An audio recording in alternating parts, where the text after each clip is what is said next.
आप सभी को जय मसीह की। आज का वचन भजन संहिता 68 अध्याय और उसका 6वां पद। मेरे प्रियो, यहाँ पर दाऊद कहता है, परमेश्वर अनाथों का घर बसाता है और बंधुओं को छुड़ाकर भाग्यवान करता है, परंतु हठीलों को सूखी भूमि पर रहना पड़ता है। मेरे प्रियो, दाऊद यहाँ पर बताना चाह रहा है कि जो अपने आप को शून्य करके परमेश्वर के नज़दीक जाता है, जो दीन होकर परमेश्वर के नज़दीक जाता है और जो अपने टूटे हुए दिल को लेकर परमेश्वर के नज़दीक जाता है, परमेश्वर उसको उठाता है, परमेश्वर उसको ऊंचे पर रखता है। जैसा कि हम पढ़ते हैं, नम्र बनो तो वह तुमको शिरोमणि बनाएगा। नम्र यानी कि सबसे नीचा, शिरोमणि मतलब सबसे ऊंचा। अनाथों का घर बसाने वाला परमेश्वर अनाथों को कभी अकेला नहीं छोड़ता। वचन में पौलुस बताता है, जब मैं निर्बल होता हूँ तभी सबसे अधिक सामर्थी होता हूँ। क्योंकि मेरे प्रियो, निर्बल होते समय परमेश्वर हमारे साथ होता है। हम निर्बल होते हैं तो संसार की सबसे बड़ी ताकत हमारे साथ होती है। तो इसीलिए जब मैं निर्बल होता हूँ तभी मैं सबसे शक्तिशाली होता हूँ। और लिखा है, बंधुओं को छुड़ाकर भाग्यवान करता है। मेरे प्रियो, जो भी ऐसे हैं जो अपने जीवन में तकलीफ़ से गुजरते हैं और तकलीफ़ में गुजरते समय नम्र होकर परमेश्वर के पास जाते हैं, जैसे कि जितना भी भजन संहिता हमने पढ़ा है, दाऊद ने जितना भी भजन संहिता लिखा है, मेरे प्रियो, उन सारी भजन संहिता को आप पढ़ेंगे तो दाऊद वहाँ पर नम्र होकर अपने आप को शून्य करके परमेश्वर के नज़दीक जाता है। और आप जानते हैं, दाऊद के बारे में आपने पढ़ा है, सुना है, दाऊद के संग परमेश्वर रहता था।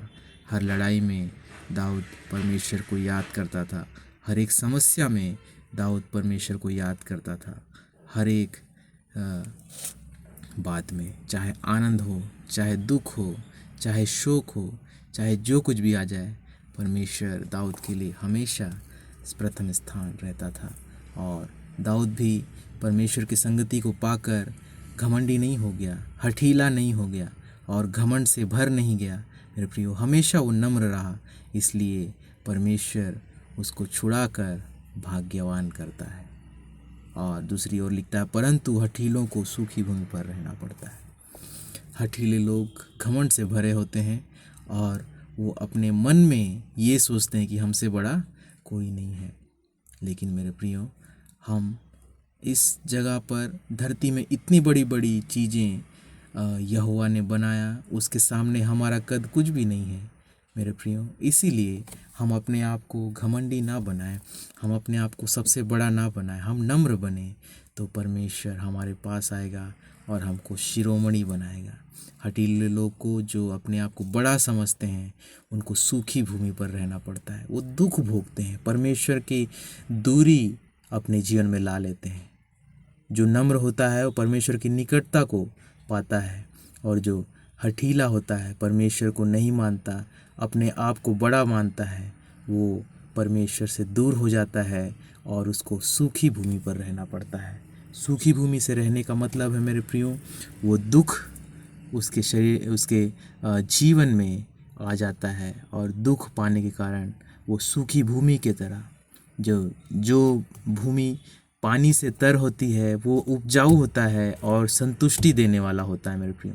उसमें पौधे उपजते हैं, उसमें लगा हुआ पेड़ कभी मुरझाता नहीं है, अपने ऋतु में फलता है, अपने ऋतु में फल आता है और वो हमेशा सुख से रहता है। लेकिन हठी मनुष्य जो है, सूखी भूमि पर जो पेड़ होता है वो कैसे रहता है आप देखें, उसमें ढंग से ना फूल पत्ता, ना उसका मुरझाया हुआ रहता है और ना उसका छांव अच्छा होता है, ना वो ज़्यादा दिन तक जीवित रहता है। पानी कम होने के कारण वो मर जाता है मेरे प्रियो। इसी प्रकार से नम्र लोग यीशु मसीह और परमेश्वर का आशीष पाते हैं, और जो हठीला होकर परमेश्वर से दूर हो जाता है, वो सूखी भूमि पर मुरझाकर उस सूखे पेड़ के समान सूख जाता है। आप सभी को जय मसीह की।